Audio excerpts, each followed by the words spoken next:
L'air à épais était lourd, chargé de l'odeur de la poussière et des mangues trop mûres. Suzy était assise dans le salon exigu de sa belle-mère, pliant le linge avec une précision mécanique. Ses mains travaillaient rapidement, lissant les plis des chemises d'Enoch, son mari depuis 3 ans. L'oiseau en cage dans un coin gazouillait faiblement, un son étouffé par les rires provenant de la chambre au fond du couloir. La poitrine de Suzy se serra. Elle connaissait ce rire, celui de Janet, aigu et moqueur, la femme que tout le monde appelait désormais le « vrai choix » d'Enoch. « Tu penses toujours que tu mérites Enoch ?» lança Janet en surgissant de la chambre, un rictus sur les lèvres. Elle portait une robe rouge moulante qui épousait ses courbes, son maquillage impeccable, sa confiance une arme. « Regarde-toi, fille de village mal dégrossie, peau sèche, pas d'utérus. Quoi, tu t'es vu ?» Les doigts de Suzy s'immobilisèrent sur le linge. Les mots faisaient mal, chacun une lame tranchant l'armure fragile qu'elle avait construite. Avant qu'elle ne puisse répondre, Enoch entra en trombe, le visage tordu d'irritation. Il lui frappa le poignet, le bruit résonnant dans la petite pièce. « Ne t'avise plus de parler à Janet, aboya-t-il.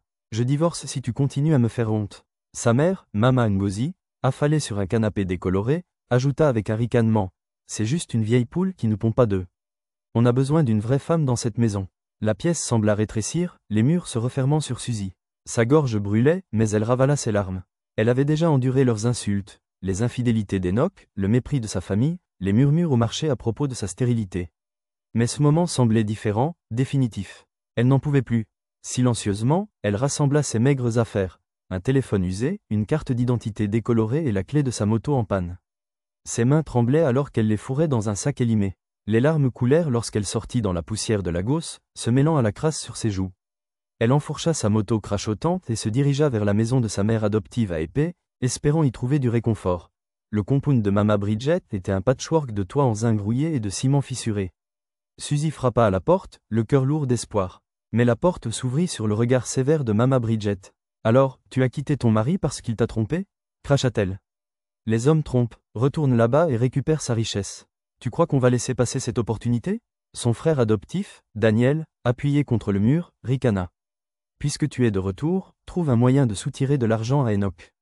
J'ai besoin de fonds pour le loyer. » Le cœur de Suzy se brisa à nouveau. « Je ne retourne pas là-bas, dit-elle, la voix à peine audible. Ce n'est pas chez moi. » Mama Bridget éclata de rire, un son cruel. « Alors épouse Linus, ce garçon attardé du village. Sa famille offre 300 000 naira de dot. » Daniel se joignit à elle, leur rire résonnant comme une tempête. La vision de Suzy se brouilla de larmes. Elle s'enfuit, son sac serré contre sa poitrine, ses pieds martelant la route poussiéreuse. Elle ne savait pas où elle allait, seulement qu'elle devait s'échapper. Le poids du rejet l'écrasait, la trahison d'Enoch, le mépris de sa famille, la cupidité de ses proches adoptifs. Elle se sentait comme une ombre dans sa propre vie. Mais alors qu'elle trébuchait vers la clinique locale où elle avait récemment donné du sang, un SUV noir s'arrêta à côté d'elle. 2 professionnels en costume en sortirent, leur visage sérieux mais bienveillant. « Êtes-vous mademoiselle Suzy ?» demanda l'un d'eux, tenant une tablette. « Fille du chef Ayotunde et de madame Ifeoma ?» Suzy fronça les sourcils, essuyant ses larmes. « Je ne connais aucun chef Ayotunde. Il y a une correspondance ADN, dit l'autre, lui montrant un document. Vous êtes la fille disparue de la famille Ayotunde, fondateur du groupe Aotex, la plus grande marque de textile et de mode d'Afrique de l'Ouest. » Suzy se figea, son monde basculant. « Je crois qu'il y a une tache de naissance sur ma paume, balbutia-t-elle, levant la main. Une petite tache rouge se détachait sur sa peau. Les professionnels échangèrent un regard et s'inclinèrent légèrement. « Bienvenue chez vous, mademoiselle Ayotunde. » Le SUV glissa à travers les grilles d'un domaine privé à Victoria Island, le cœur scintillant de Lagos. Suzy retint son souffle alors que les portes automatiques révélaient une demeure tout droit sortie d'un film de Nollywood, escalier en marbre, fontaine d'eau, une flotte de voitures de luxe brillant sous le soleil. Le majordome, Tunde, un homme grand au sourire chaleureux, l'accueillit. « Bienvenue dans votre véritable maison, mademoiselle Ayotunde. Le chef et madame sont à Londres pour un traitement, mais ils vous cherchent depuis 22 ans. Vous êtes leur seul enfant. » Il lui tendit un cadre photo en argent. À l'intérieur, une image d'un bébé avec la même tache rouge sur la paume droite. Les yeux de Suzy s'écarquillèrent. « Ils n'ont jamais cessé de chercher, poursuivit Tunde. Et maintenant, il est temps de reprendre votre place en tant que futur PDG du groupe Aotex. » Suzy vacilla, son esprit en ébullition. « PDG ? Je n'ai même jamais occupé un emploi de bureau. Vous commencerez comme stagiaire dans le département de design, dit Tunde. C'est le souhait de votre mère. Le chef veut que vous gagniez le respect de l'équipe sans qu'il sache qui vous êtes. » Suzy hocha la tête, la logique la ramenant à la réalité. Elle voulait faire ses preuves, ne pas se reposer sur un nom qu'elle comprenait à peine. Le lundi suivant, elle entra dans le siège d'Aotex, vêtue d'un simple chemisier et d'une jupe, serrant ses documents de stage. Le bâtiment en verre dominait Lagos, son intérieur mêlant élégance moderne et art africain, des murs ornés de tapisseries à Sohawk, des sols polis jusqu'à briller. Dans le département de design, elle croisa des visages familiers, dont celui de Janet, désormais stagiaire. « Qu'est-ce que tu fais ici » ricana Janet, ses yeux plissés. « Tu postules pour nettoyer les toilettes ? Ou peut-être balayer l'escalier » Suzy tendit ses documents à l'officier des ressources humaines, sa voix ferme. « Je suis la nouvelle stagiaire designer. Tu dois être Janet, toujours à courir après les hommes riches, à ce que je vois. » Janet bouillonna, son visage se tordant. « Tu es toujours aussi laide. » « Mieux vaut être laide et vraie que belle et fausse, » répondit Suzy, se tournant vers son bureau. Le bureau bruissait de murmures. « Vous avez entendu ? La vraie fille du chef Ayotunde a rejoint l'entreprise comme stagiaire, dit quelqu'un. »« C'est Janet ? Elle conduit une Range Rover » spécula un autre. Suzy travaillait en silence, esquissant des motifs de tissu dans un coin, laissant les gens parler. Elle prouverait sa valeur par son travail. Ce soir-là, dans l'aile des invités de la demeure Ayotunde, Tunde lui apporta son dîner. Mademoiselle Suzy, j'ai examiné vos dessins. Vous avez hérité du talent de votre mère. Le sang des Ayotunde coule fort en vous. Suzy sourit, une étincelle d'espoir s'allumant. Elle ne serait plus la bonne de personne. Elle reprendrait son nom, un dessin à la fois. À la fin de sa première semaine, Suzy avait terminé 2 propositions de design époustouflantes et aidé à réaliser 3 maquettes pour des clients. Son apparence modeste masquait son talent, qui brillait à travers ses motifs complexes mêlant motifs yoruba et silhouettes modernes. Mais Janet, qui se pavanait comme la star du département, ne supportait pas la confiance tranquille de Suzy. Elle fit irruption dans le bureau des ressources humaines, lançant « Pourquoi Suzy attire-t-elle toute l'attention ? Quelles sont ses qualifications ?» L'officier des ressources humaines, admirant l'humilité de Suzy, répondit « Elle a un portfolio qui parle plus fort qu'un diplôme. » Furieuse, Janet s'adressa au manager d'Apo, connu pour la favoriser. « Elle me concurrence pour la reconnaissance » se plaignit-elle. D'Apo ricana. « Peut-être qu'elle est juste désespérée. Garde-la sous contrôle. » Le manager d'Apo annonça une présentation de design majeur pour le prochain Lagos Fashion Expo, une opportunité déterminante pour une carrière. Tous les stagiaires doivent soumettre un design. Le meilleur sera présenté, dit-il, jetant un regard à Janet. Suzy mit tout son cœur dans sa soumission, restant éveillée tard dans son aile d'appartement, mêlant des styles Ankara à des coupes modernes, cousant à la main des perles dans ses créations. Elle soumit son travail, son nom écrit en petites lettres en bas. Le jour de la sélection, le chaos éclata. D'Apo brandit le design de Suzy, annonçant « Excellent travail, Janet ». Suzy se figea. C'était son esquisse, ses motifs, son travail de perles. Mais Janet avait effacé son nom et l'avait revendiqué. « J'ai travaillé là-dessus avec toi », mentit Janet avec suffisance. « Nous avons passé la nuit à le finaliser. »« Menteuse » murmura Suzy, s'avançant. « Monsieur, c'est mon design. » D'Apo la balaya d'un geste. « Ne sois pas jalouse. Les stagiaires doivent être des joueurs d'équipe. » La poitrine de Suzy se serra, mais avant qu'elle ne puisse argumenter, Tunde entra, souriant poliment. « Le président demande que tous les meilleurs designs soient examinés en privé aujourd'hui, pour garantir l'équité. » Il tendit une enveloppe à D'Apo.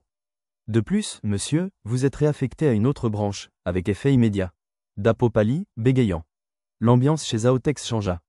Avec le départ de D'Apo, les vrais designs furent examinés, et le travail de Suzy fut reconnu. Mais Janet n'avait pas fini. Le lendemain, des rumeurs circulèrent selon lesquelles Suzy couchait avec Tunde pour obtenir des faveurs. « Sans vergogne » murmura une stagiaire. Suzy ignora les commérages, se concentrant sur son carnet de croquis, mais son cœur bouillait. Elle avait survécu à pire, elle ne tomberait pas maintenant. Un nouvel acteur entra en scène, Calvin, le fils du chef Odogu, propriétaire d'Odogu Holdings, co-sponsor du Lagos Fashion Expo. Grand, à la peau brune et au sourire doux, il arriva pour examiner les designs. Janet se précipita, se présentant comme la stagiaire principale, mais Calvin insista pour des examens anonymes. Il s'arrêta au bureau de Suzy, admirant son travail. « C'est audacieux, dit-il, notant son mélange d'Azohawk et de Suède. La mode africaine doit évoluer sans oublier ses racines, répondit Suzy. Il sourit, je m'en souviendrai. Plus tard, Calvin annonça son choix. Le design de Suzy, entrée 104, pour sa créativité et son âme. Janet était furieuse. C'est une moins que rien, cracha-t-elle. Personne qui crée quelque chose d'aussi significatif n'est une moins que rien, répondit Calvin calmement. Suzy fut choisie pour diriger l'équipe de design de l'expo, un rêve qu'elle n'avait jamais imaginé. Mais son passé n'en avait pas fini avec elle. Daniel, son frère adoptif, apparut à la grille de l'entreprise, mendiant de l'argent pour les frais d'hospitalisation de Mama Bridget. Suzy envoya 200 000 naira, mais peu après, un faux titre circula, la fille Ayotunde abandonne sa mère adoptive à l'hôpital. Les mains de Suzy tremblèrent. Ils doivent être aidés, murmura Tunde. Quelqu'un à l'intérieur les alimente. Suzy savait que c'était Janet. Le Lagos Fashion Expo approchait et Aotex bourdonnait de préparatifs.